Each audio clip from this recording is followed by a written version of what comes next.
एक भिखारी रोज एक दरवाजे पर जाता और भीख के लिए आवाज लगाता, और जब घर का मालिक बाहर आता तो उसे गंदी गंदी गालियां और ताने देता। मर जाओ, काम क्यों नहीं करते, जीवन भर भीख ही मांगते रहोगे क्या? और तो और कभी कभी गुस्से में उसे धकेल भी देता। पर भिखारी सिर्फ इतना ही कहता, ईश्वर तुम्हारे पापों को क्षमा करे। एक दिन सेठ बड़े गुस्से में था, शायद व्यापार में घाटा हुआ था। वो भिखारी उसी वक्त भीख मांगने आ गया। सेठ ने न आव देखा न ताव, सीधा ही उसे पत्थर से दे मारा। भिखारी के सर से खून बहने लगा। फिर भी उसने सेठ से कहा, ईश्वर तुम्हारे पापों को क्षमा करे, और वहां से जाने लगा।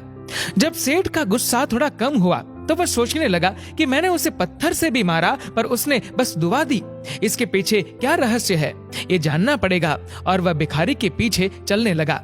भिखारी जहां भी जाता सेठ उसके पीछे पीछे जाता। कहीं कोई उस भिखारी को कुछ भीख दे देता तो कोई उसे मारता, जलील करता, गालियां देता, पर भिखारी इतना ही कहता, ईश्वर तुम्हारे पापों को क्षमा करे। अब अंधेरा हो चला था। भिखारी अपने घर लौट रहा था। सेठ भी उसके पीछे था। भिखारी जैसे ही अपने घर लौटा, एक टूटी फूटी खाट पे एक बुढ़िया सोई थी, जो भिखारी की पत्नी थी। जैसे ही उसने अपने पति को देखा तो उठ खड़ी हुई और भीख का कटोरा देखने लगी। उस भीख के कटोरे में मात्र एक आधी बासी रोटी थी।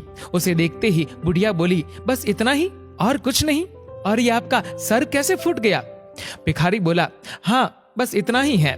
किसी ने कुछ नहीं दिया, सबने गालियां दी, कुछ ने तो पत्थर भी मारे, इसलिए सर भी फूट गया। भिखारी ने फिर कहा, ये सब अपने ही पापों का परिणाम है। याद है ना तुम्हें, कुछ वर्षों पहले हम कितने रईस हुआ करते थे, और क्या नहीं था हमारे पास, पर हमने कभी दान नहीं किया।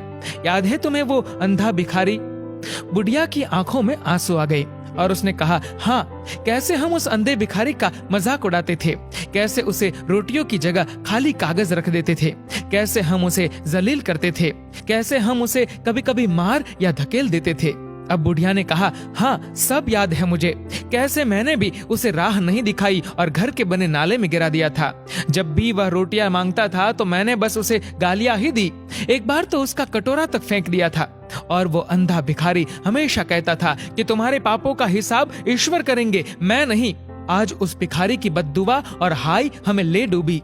फिर भिखारी ने कहा, पर मैं किसी को बद्दुआ नहीं देता, चाहे मेरे साथ कितनी भी ज्यादती क्यों ना हो जाए, मेरे लब पर हमेशा दुआ ही रहती है। मैं अब नहीं चाहता कि कोई और इतने बुरे दिन देखे। मेरे साथ अन्याय करने वालों को भी मैं दुआ देता हूँ, क्योंकि उनको मालूम ही नहीं वो क्या पाप कर रहे हैं, जो सीधा ईश्वर देख रहा है। जैसे हमने भुगती है कोई और ना भुगते, इसलिए मेरे दिल से बस अपना हाल देख के अब दुआ ही निकलती है। सेठ चुपके चुपके सब सुन रहा था। उसे अब सारी बात समझ आ गई थी। बूढ़े बुढ़िया ने आधी रोटी को मिल बांट कर खाया और सब प्रभु की महिमा है बोलकर सो गए। अगले दिन वही भिखारी भीख मांगने सेठ के यहाँ गया। सेठ ने पहले से ही उसके लिए रोटियां निकाल रखी थी, जो उसने भिखारी को दी और हल्की सी मुस्कान भरे स्वर में कहा, माफ करना बाबा, गलती हो गई मुझसे। भिखारी ने कहा, ईश्वर तुम्हारा भला करे, और वो वहां से चला गया। सेठ को एक बात समझ आ गई थी, इंसान तो बस दुआ या बद्दुआ देते हैं, पर उनको पूरी तो वह परम पिता ईश्वर कर्मों के हिसाब से ही करता है। कभी जलील मत करना किसी फकीर को अपनी चौखट पर, खुदा कब कटोरा बदल दे बता नहीं सकते। अतः अपनी इस जिंदगी में हो सके तो बस अच्छा ही करे। वो ईश्वर दिखता तो नहीं है, परंतु सबका हिसाब पक्का रहता है उसके पास। दोस्तों, इस वीडियो को लेकर आपकी क्या राय है, नीचे कमेंट करके जरूर बताएगा। और अगर आपको ये वीडियो अच्छा लगा हो तो इस वीडियो को लाइक करेगा, शेयर करेगा ज्यादा से ज्यादा लोगों तक, और ऐसे ही और भी इंस्पिरेशनल वीडियोस के लिए सब्सक्राइब करें हमारे यूट्यूब चैनल को और फेसबुक पर फॉलो करें हमारे पेज को। धन्यवाद।